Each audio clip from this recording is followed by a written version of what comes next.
ಇದು ಸಿಎಂ ಸಿದ್ದರಾಮಯ್ಯನವರ ಮಾತು. ದರ್ಶನನ ನೆನೆದು ನಟ ವಿನೋದ್ ಪ್ರಭಾಕರ್ ಮಾತನಾಡಿದ್ದಾರೆ. ದರ್ಶನ್ ಈಗಲೂ ಕೂಡ ನನ್ನ ಸ್ನೇಹಿತ. ದರ್ಶನ್ ನನ್ನ ಮರೆಯಲು ಸಾಧ್ಯವೇ ಇಲ್ಲ ಅಂಥೇಳಿ ವಿನೋದ್ ಪ್ರಭಾಕರ್ ಹೇಳಿರುವಂಥದ್ದು. ದರ್ಶನ್ ಅವರ ನಟನೆಯ ಕರಿಯ ಸಿನಿಮಾ ಇವತ್ತು ರಿಲೀಸ್ ಆಗಿದೆ. ಅದರಲ್ಲೂ ಕೂಡ ವಿನೋದ್ ಪ್ರಭಾಕರ್ ಕೂಡ ಭಾಗಿಯಾಗಿದ್ರು. ಅದೇ ವಿಚಾರಕ್ಕೆ ಸಂಬಂಧಪಟ್ಟಂತೆ ಮಾತನಾಡಿದ್ದಾರೆ. ದರ್ಶನ್ ಅವರನ್ನ ಮರಿಲಿಕ್ಕೆ ಸಾಧ್ಯ ಇಲ್ಲ ಅಂಥೇಳಿ ವಿನೋದ್ ಪ್ರಭಾಕರ್ ಮಾತನಾಡಿರುವಂಥದ್ದು, ಭಾವುಕರಾಗಿರುವಂಥದ್ದು.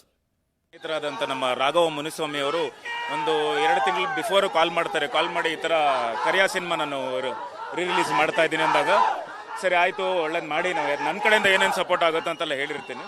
ಅದೇ ಥರ ಮಾಡಿ ನನಗೆ ಹೋದ ವಾರ ಕಾಲ್ ಮಾಡಿದ್ರು, ಬರ್ತೀರಾ ಅಂದರು. ಖಂಡಿತ ಬರ್ತೀನಿ ಅಂದೆ.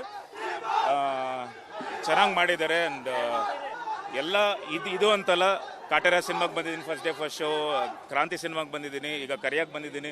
ಮುಂದೆ ಯಾವ ಸಿನಿಮಾ ರಿಲೀಸ್ ಆದರೂ ಬರ್ತೀನಿ. ಇದೇ ಥರ ನಮ್ಮೆಲ್ಲ ಕನ್ನಡ ಸಿನಿಮಾಗಳಿಗೂ ಸಪೋರ್ಟ್ ಮಾಡಲಿ. ಕನ್ನಡ ಸಿನಿಮಾ ಇದು ಅಂತಲ್ಲ, ಎಲ್ಲ ನಮ್ಮ ಕನ್ನಡ ಸಿನಿಮಾ. ಇವತ್ತು ಪೆಪ್ಪೆನೂ ರಿಲೀಸ್ ಆಗಿದೆ, ಅದು ನಮ್ಮ ಸ್ನೇಹಿತರವರೇ ಪ್ರೊಡ್ಯೂಸರ್. ಯಾಕಂದರೆ ನೆಲ್ಸನ್ ಸಿನಿಮಾ ಪ್ರೊಡ್ಯೂಸರೇ ಶ್ರೀರಾಮ್ ಅವರು, ಅದನ್ನು ಪ್ರೊಡ್ಯೂಸ್ ಮಾಡೋರೆ. ಸೊ ಅದು ಎಲ್ಲ ಸಿನಿಮಾಗೂ ಒಳ್ಳೇದಾಗಲಿ ಅಂತ ನಾನು ಕೇಳ್ಕೊತೀನಿ. ಒಂದಂತೂ ಹೇಳೋಕೆ ಇಷ್ಟಪಡ್ತೀನಿ, ಲಾಸ್ಟ್ ಟೈಮ್ ಒಂದು ಹೇಳಿದ್ದೆ, ತುಂಬ ವೈರಲ್ ಆಗಿತ್ತು. ಚೆನ್ನಾಗಿದ್ದಾಗ ಮಾತ್ರ ಜೊತೆಲಿರೋದು ಎಂಥ ಫ್ರೆಂಡ್ಶಿಪ್ ಅಲ್ವಾ, ಯಾವಾಗಲೂ ಜೊತೆಲಿರ್ತೀವಿ.